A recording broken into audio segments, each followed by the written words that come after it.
I never really thought of it even being a career or anything like that. I just genuinely just wanted to create stuff. I'd say I was inspired first by my grandparents. My grandma would be crocheting like scarves or blankets and all type of stuff. What keeps me going is the promise I gave myself to be an example of Black luxury. What inspired me is just the lack of long pants.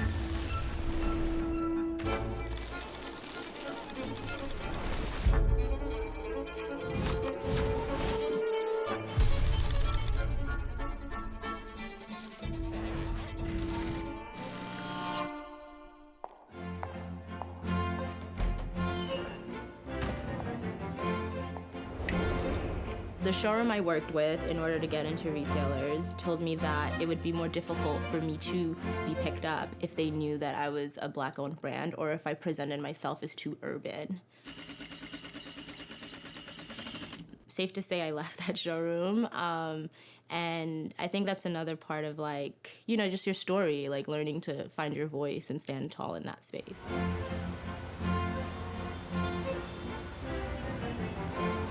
I am Nigerian. Naija no dey carry last, which means we're never in last place. So just that in itself, like, kind of gives you an idea of, like, our strength of perseverance. And my dad's Austrian, yeah, let's not count him out. Copy.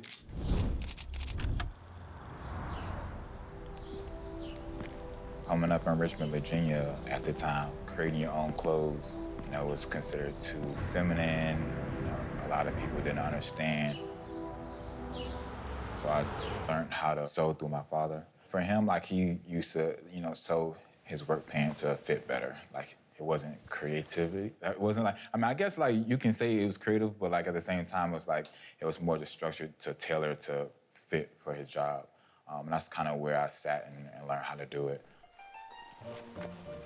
Times he'd get too tired, coming home late from work, and I just do it for him. This is definitely not your average button-up. I mean, it has different ways of tightening up around your waist or your chest. Rock, kiss vibes. I wanted to fit in with the cool kids, so I would, you know, design things from out of my closet or upcycle things from out of my closet. And then over time, it just kind of grew its own legs.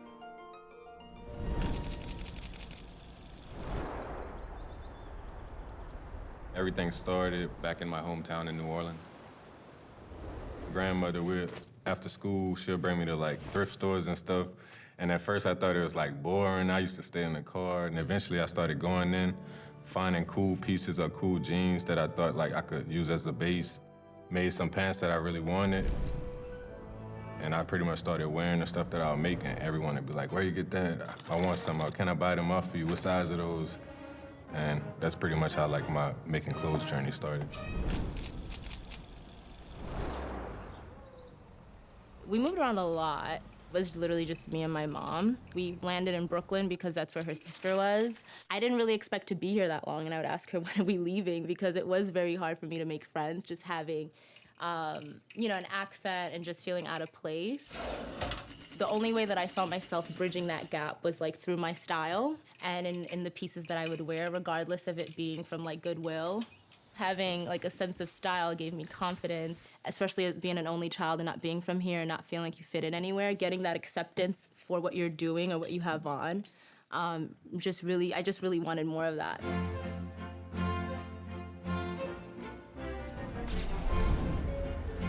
Stand clear of the closing doors, please. Well, I've always had a love for denim. Ever since even when I was, like, 4, I was wearing, like, Canadian tuxedos. I'm from Brooklyn, New York. New York, you know the vibes, you know? Denim has always stuck with me.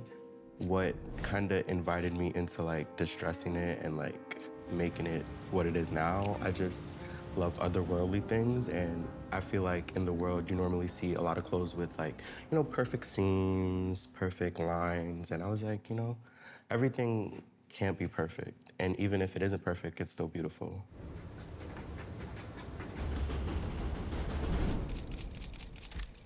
From concept to creating a piece, a lot of times it can come from chaos. It can be a lot of fabrics and a lot of different embellishments in front of me, and I kind of just deep dive into that. When I design, it's really just me. I let my phone die, and I really don't speak to anybody because it helps. And I just start grabbing fabrics, start working with one fabric, throw it to the side like, nah, it's not what I thought. You know, grab the next one, sketch something out. It's just you, the four walls, and your talent. I have a cat, so it's actually me and my cat. It's not just me. It's me and my cat Chicken, and she watches me sew for hours and just make magic. It's designing out of love, you design out of sorrow. Finding a way to express yourself when you feel like misunderstood or you feel out of place has definitely translated into me being a designer. And I find that we do that, like all artists do that. That's the reason why we create art. Hey girl, what you doing in Mexico City? Girl. I am working on samples for the next collection. We're trying to have 60 SKUs, which is definitely the biggest collection I've ever done. That's huge. The 5 change of fashion designers, including myself and Nia, have a group chat in which we come in there for questions, support, outrage. And the best part about it is that there's no ego and we're all hilarious. And I want to take credit for starting the group chat and naming it. Period. It's gonna be exciting watching everyone grow and like tap into each other. I can't wait to see what we all accomplish in 10 years, where we're going to be at, where our companies are going to be at, how we evolve, because I'm always rooting for all of us. It's a blessing to even meet those designers, and I thank McDonald's and We Are Golden for the opportunity also. Because at the end of the day, like these platforms that McDonald's has enabled us to be a part of, like you have to really speak from your heart and let people understand who you are and where you came from.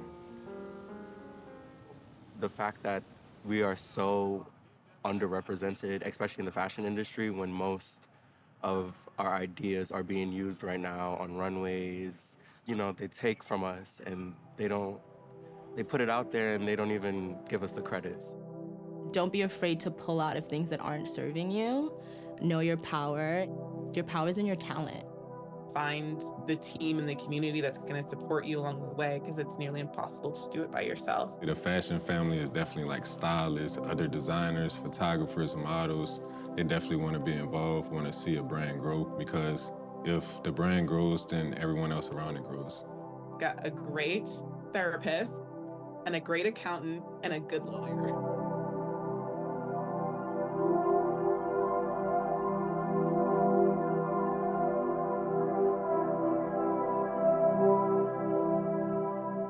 We are the blueprint.